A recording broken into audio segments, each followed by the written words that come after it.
بسم اللہ الرحمن الرحیم الحمد للہ رب العالمین والصلاة والسلام علی اشرف النبیین وخاتم المرسلین ابی القاسم المصطفى محمد اللہم صلی علی محمد وآل محمد وعلی آلہ الطیبین الطاہرین المعصومین اما بعد۔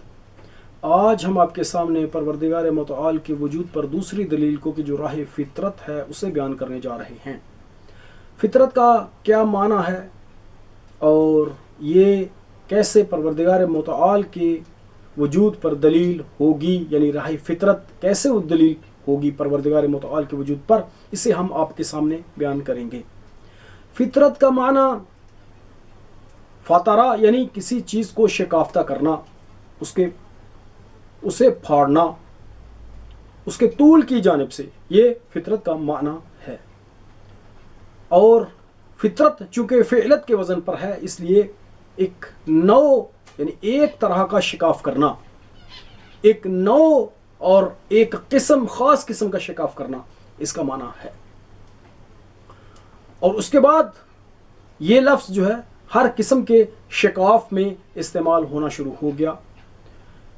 اب فطرت کو فطرت اس لیے کہا جاتا ہے کہ پروردگار متعال نے تمام چیزوں کے وجود کو عدم کے پردے کو پھاڑنے کے ساتھ، شکافتہ کرنے کے ساتھ انہیں یعنی ان تمام چیزوں کو وجود بخشا ہے۔ اس لیے فطرت کو فطرت کہتے ہیں، یعنی کتم عدم کو شکافتہ کرنے سے چیزوں کو تخلیق دینا، خلق کرنا، اسے فطرت کہا جاتا ہے۔ فطرت کے لیے پروردگار متعال نے اپنی کتاب میں بہت ساری آیات کو بیان کیا ہے۔ فَأَقِمْ وَجْهَكَ لِلدِّينِ حَنِيفًا فِطْرَتَ اللَّهِ الَّتِي فَطَرَ النَّاسَ عَلَيْهَا لَا تَبْدِيلَ لِخَلْقِ اللَّهِ، اللہ کی فطرت کہ جس پر تمام انسانوں کو اللہ نے پیدا کیا ہے، اللہ کی خلقت میں، اللہ کے خلق کرنے میں کوئی تبدیلی نہیں ہے۔ یہ آیت اسی فطرت پر دلالت کرتی ہے۔ اب کیسے راہ فطرت خداوند متعال کے وجود پر دلیل ہے؟ وہ اس طرح سے کہ جب ہم یہ کہتے ہیں کہ اللہ وجود رکھتا ہے، تو منطق کی نگاہ سے اگر دیکھا جائے تو یہ جملہ جو ہے، یہ قضیہ جو ہے، قضیہ یعنی وہی جملہ، یہ جملہ دو چیزوں میں سے، اگرچہ اس میں احتمالات بہت زیادہ ہیں، 4 یا 5 کے قریب اس میں احتمال ہیں، ہم صرف 2 کو بیان کریں گے۔ یہ جملہ بدیہیات اولیات سے ہے، اور بدیہیات اولیات کیا ہوتے ہیں؟ وہ ہیں کہ جن کو جب ہم ایسے قضیوں کو فرض کرتے ہیں، ان کا تصور کرتے ہیں، تو ان کے فرض کرنے، ان کے تصور کے ساتھ اصلاً وہ اتنے واضح ہوتے ہیں کہ ان کے دلیل کی بھی ضرورت نہیں ہوتی، ان کی دلیل کی بھی ضرورت نہیں ہوتی ان کے ثابت کرنے میں۔ مثلاً جب ہم یہ کہتے ہیں کہ جز جو ہے وہ کل سے چھوٹا ہے یا کل جز سے بڑا ہے، تو یہاں پہ کوئی ضرورت نہیں ہے دلیل کے لانے کی کہ جس سے ہم یہ ثابت کریں کہ کل جز سے بڑا ہے۔ کیوں؟ اس لیے کہ یہ جملہ فطریات اولیات سے ہے، یہاں دلیل کی ضرورت ہی نہیں، اتنا واضح ہے، اتنا آشکار ہے، اس کا مفہوم، اس کا معنی اتنا روشن ہے کہ دلیل کی بھی ضرورت نہیں ہوتی۔ اسی طرح سے جب ہم یہ کہتے ہیں کہ اللہ موجود ہے، تو یہ اتنا واضح ہے کہ یہاں پہ دلیل کی ضرورت نہیں ہے کہ کوئی آئے اور اس سے ثابت کرنے کے لیے، اس کو ثابت کرنے کے لیے دلیل قائم کرے۔ اصلاً دلیل کی ضرورت نہیں، اس لیے کہ یہ بدیہیات اولیات سے ہے۔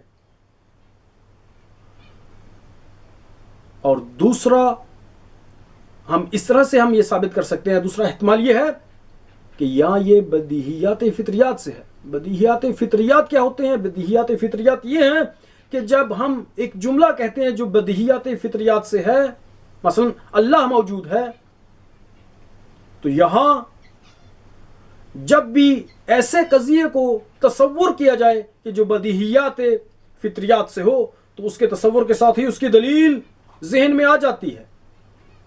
جیسے ہی آپ نے ایسے جملے کو جو بدیہیات فطریات سے اس کو تصور کیا، بدیہیات یعنی واضح، فطریات جو فطرت کے اعتبار سے واضح ہے،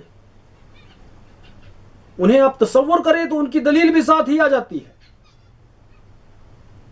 دلیل کو قائم کرنے کی ضرورت نہیں ہوتی، اتنے یہ واضح ہوتے ہیں۔ مثلا جب آپ کہتے ہیں کہ اللہ موجود ہے اور اسے ہم یہ کہیں یہ جملہ جو ہے، یہ قضیہ جو ہے بدیہیات فطریات سے ہے، تو اس کی دلیل بھی ساتھ ہے، اور ممکن ہے اس کی دلیل یہ ہو کہ کیونکہ تمام چیزیں ممکنات ہیں اور ہر ممکن کو اپنے وجود اور بقا میں ایک واجب الوجود کی ضرورت ہوتی ہے۔ یہ ایسے ہی ہے جیسے ہم یہ کہیں کہ 2 کا عدد یعنی 4 کا نصف 2 ہے، 4 کا نصف 2 ہے، اس میں اگر دلیل اس کے ساتھ ہے، پلس کر دیں گے یا مائنس کر دیں گے تو وہ واضح اور ثابت ہو جائے گا۔ جب ہم یہ کہتے ہیں کہ اللہ موجود ہے، بدیہیات فطریات سے ہے، تو اس کی دلیل بھی اس کے ساتھ ہے۔ کیوں؟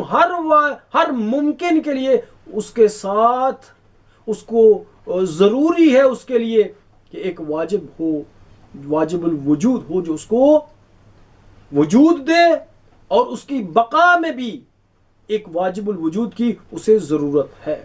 اس لیے جب ہم یہ کہتے ہیں کہ اللہ موجود ہے تو یہ کلمہ، یہ جملہ جو ہے، یہ 2 احتمالات ہم نے آپ کے سامنے بیان کیے ہیں۔ یا تو بدیہیات اولیات سے ہے تو وہاں تو ضرورت ہی نہیں دلیل کی، اس کی دلیل وہ مطلب ہی اتنا واضح ہوتا ہے کہ دلیل کی ضرورت ہی نہیں ہوتی۔ یا بدیہیات فطریات سے ہے کہ اس کے ثابت کرنے میں دلیل کو قائم کرنے کی ضرورت نہیں، جیسے ہی اس کا تصور کرتے ہیں تو اس کی دلیل بھی اس کے ساتھ آ جاتی ہے۔ وصلی اللہ علی سیدنا محمد وآلہ الطیبین الطاہرین۔